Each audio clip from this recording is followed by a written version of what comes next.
हम देख रहे हैं रेस्पिरेटरी सिस्टम। परकशन में सबसे पहले एक काम तो याद रखना है कि आपने लीवर का बॉर्डर परकस करना है। लीवर का बॉर्डर आपने परकस करना है। उसके लिए वही एक्सपोजर था, इसका जो स्टेमिना एंगल है उसके साथ वाली रिप सेकंड है। उधर से आपने एक इसका रूल है कि आपने जो है वो उठा लेनी है 2 दफ़ा मार के, और हाथ आपका बिल्कुल ही ऐसे हो और ये 90 डिग्री पे हो, कि यूँ नहीं हो, सही, कि यूँ ना हो, सही हो गया, आपका 90 डिग्री पे होना चाहिए। सही, ये इस तरह फिर हाथ आपने रख लेना इसके चेस्ट पे, सही, ठीक है, और आपने इसको मार के देखना है, फिर ऐसे दूसरे पे रखना है, फिर आपने मार के देखना है, फिर आपने मार के देखना है, फिर आपने मार के देखना है।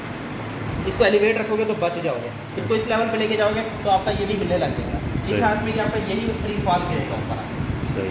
ये 90 डिग्री पे होना तो चाहिए। हम पहले हम लीवर पर कैसे करें? लीवर का बॉर्डर देखना है कौन से लेवल, सही, 5th में है, 4th इंटरकोस्टल में किस जरूर, ये अपर बॉर्डर ऑफ लीवर, इससे हम प्रकाश कर रहे हैं। लोअर बॉडी कुछ करना है, ये आपने जरूर करना है, ये एक मनोवर आपने करना है। सही है। इसके बाद क्या कर रहे हैं, अब आ जाती है आप असल परकशन। सही, अब परकशन की नोट जो नॉर्मल लंग्स की होनी चाहिए वो होनी चाहिए रेजोनेंट, अच्छा, ठीक है। उसके बाद हम आगे बताएंगे कौन सी, उसका मेथड सुन लो।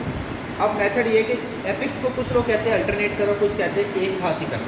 सही, इसका ये रूल है कि आपने पहले क्लेविकल है, ये क्लेविकल, इसके ऊपर आपने ऐसे उंगली रखनी है एपिक्स के लेवल पर, और आपने इसके लेवल चेक करना है दो, ठीक, क्या करना है। अब उस तरफ भी जा सकते हो, लेकिन रूल ये कि तंग ना करो पेशेंट को।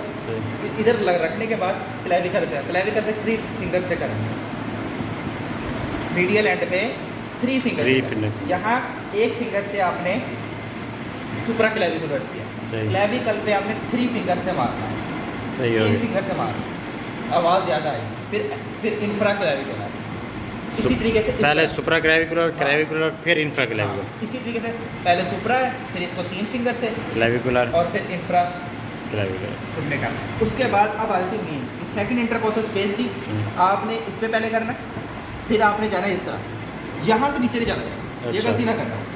वो यही देखेगा और वो कहेगा जाओ, ये किया, उसके बाद इधर जा सकते हो, फिर इधर आओगे, अच्छा, या यूँ भी कर सकते हो, मतलब दोनों साइड पे इक्वल ही चलना है। या अच्छा, यूँ करके यूँ करो, फिर इधर आ जाओ, अच्छा, ये भी ठीक है।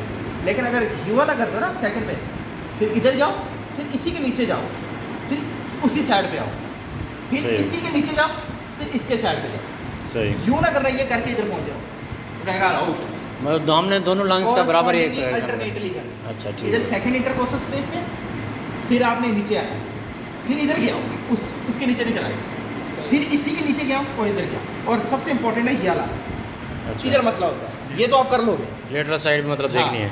इसके लिए ज़रूरी है जैसे लंग्स की शेप है ना आपकी इस शेप में होनी चाहिए, आपको यूँ होना चाहिए। अच्छा, ये तो आप इस तरह कर लोगे, हाँ, इस साइड से ये तो आप इस तरह कर लोगे, क्योंकि लंग्स इस तरफ जा रहे हैं, यूँ जा रहे हैं, इंटरकोस्टल स्पेसेस भी यूँ ही है। मतलब हमें पहले परकशन एंटीरियरली भी करनी है, फिर लेटरली भी करनी यूँ नहीं है। करते रहना, अच्छा, यूँ नहीं लगेगा, मतलब इसके लिए हम लेफ्ट साइड पे आ जाएं, थोड़ा सा यूँ करोगे अपने आप को, अच्छा, इस तरफ होके आपके सामने आ जाओ। अभी आपके लिए ये अब आप कर सकते हैं, यूँ ही खड़े होकर तुमने यूँ नहीं शुरू हो जाना, सही हो गया। हाँ, ये भी गलत है कि इसके लिए पोजीशन थोड़ी सेट करो, क्योंकि रिब्स इस तरफ जा रहे हैं, तो क्यों ना हाथ को भी इस तरफ किया जाए, क्योंकि मैंने आपको पहले कहा था कि आपने इस तरह लपेट लेना उसका इंटरकोस्टल को। तो ये हो गई आपकी लेटरली भी हो गई, लेटरली एंटीरियरली और लेटरली परकशन हो गई, ये आपने जिस तक करनी होती है, ठीक। 7 तक, यहाँ भी 7 तक, यहाँ 4 से स्टार्ट होती है, यहाँ 2nd से स्टार्ट होती है, बगल में 4 इंटरकोस्टल से 7 तक जाओगे, 4 से 7 तक जाओगे, ये 2 से 7 तक जाओगे, ठीक है। कुछ लोग नहीं मानते, कुछ लोग कहते हैं कि हार्ड है, तो अगले लेवल पे जाओगे, वो कहते हैं हार्ड है तो नोड वैसे ही इम्पेयर्ड हो जाएगा। तो इधर हम पहले लीवर कर चुके हैं, बस सेकंड में देखने के बाद फिर लेटरली चले, लेकिन करने ये सर करवाते हैं पूरा। और सबसे बड़ी बात है कि नोड में होगा क्या, हाइपर रेजोनेंट होगा, या तो कम हो सकती है या इंक्रीज हो सकती है। इंक्रीज हो सकती है 2 किस्म की, अगर यहाँ इसका स्टमक है, स्टमक में एक खास आवाज़ आती है, इसे हम कहते हैं टेम्पेनेटिक नोड, टेम्पेनेटिक, ये है इंक्रीज, रेजोनेंस इंक्रीज हुई है। हाइपर रेजोनेंस कब होगा, अगर लंग्स में एयर फंसा हो। किन किन कंडीशन में एयर होता है, hyper inflated lungs, hyper inflated lungs में हो सकता है आपका ब्रोंकाइटिस में हो सकता है, एम्फाइसीमा में हो सकता है, अस्थमा में हो सकता है। इन कंडीशन में आपको हाइपर रेजोनेंट आएगी कि मैं हाथ मारा इतनी ज़ोर ज़ोर से ऊंची ऊंची आवाज़ आएगी। एक और हो सकता है कि टेम्पेनिक नोट भी हो सकता है, वो स्टमक में होता है, कि अगर कोई हालो होता है जिसमें एयर ज़्यादा होगी, जहाँ वहाँ हाइपर रेजोनेंट, वहाँ टेम्पोनेटिक भी आ सकता है। ये इंक्रीज नोट की ही निशान। फिर होता है डिक्रीज, डिक्रीज होने पर डल हो सकती है, एक तो इम्पेयर्ड हो सकती है, इम्पेयर्ड यही वाला एक तो सोलिड आर्गन जो भी है। इम्पेयर्ड होगी जब किसी का जंक्शन आ रहा होगा। अच्छा। जैसे लीवर का अपर बॉर्डर और कोस्टल मार्जिन पे इधर जो हमें वॉल आती होती है वो इम्पेयर्ड नोड होती है। हम कहते हैं सर फिफ्थ इंटरकोस्टल स्पेस में नोड इम्पेयर्ड हो गई। इसका मतलब ये लीवर का अपर बॉर्डर या जंक्शन है लीवर का अपर बॉर्डर का और लंग्स का, सही हो गया। इसी जंक्शन में आती है। इसे हम कहते होते हैं इम्पेयर्ड नोड। इम्पेयर्ड नोड एक और में भी आ जाती है फाइब्रोसिन डिजीज़ में, इतना कॉमन नहीं है, फाइब्रोसिन में भी आ जाती है, लेकिन हमारा वह डल नोड होती है। आपको आवाज़ बड़ी स्लो आ रही है, आवाज़ स्लो में डल नोड आ रही है। डल किस में आती है? सोलिड आर्गन कंसोलिडेशन वाला पेशेंट जो होता है उसमें आती है, ठीक है ना। और डल की एक और है स्टोनी डल, पर आ ही नहीं रही, 2 उंगलियां मार ली नहीं आ रही, स्टोनी डल होगी। क्या है स्टोनी डल? होती है प्लूरल इफ्यूजन में, प्लूरल इफ्यूजन स्टोनी डल होगी। नमूनिया यानी कि कंसोलिडेशन में डल और स्टोनी डल फ्यूजन में। अब ये यहाँ कर लिया, बैक पे करना बहुत ज़रूरी है। इसके नंबर खड़ा होकर लेट और उल्टा होकर बैक पे आता है। फौरन आपने हाथ इसके लगवाने हैं शोल्डर से, यहाँ इस शोल्डर को पकड़।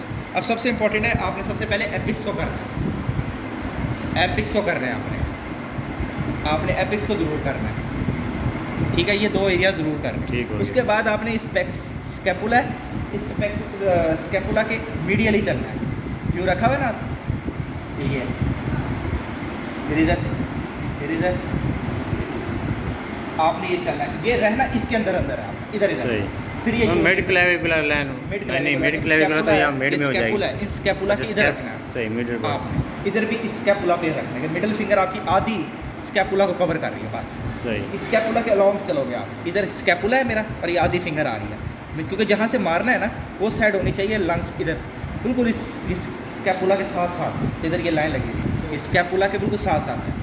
कि अगर स्कैपुला पे मारोगे तो रेजोनेट वैसे ही हाइपर रेजोनेट होगी, तो तुमने इंटर स्कैपुलर रीजन पे चलना है इसकी, ठीक है ना, अल्टरनेट करते रहना। और सबसे ज़रूरी है ये लोअर वाला ज़रूर करना है, यहाँ तक लेके जाना है 11th, तो जहाँ तक हमें रेजोनेंस, यहाँ तक ये है इसकी 11th इंटरकोस्टल स्पेस, सही है, यहाँ तक जाना है आपने। आगे इधर तक गए थे, इधर तक यहाँ तक जाना है, ये आपने ज़रूर देखना है।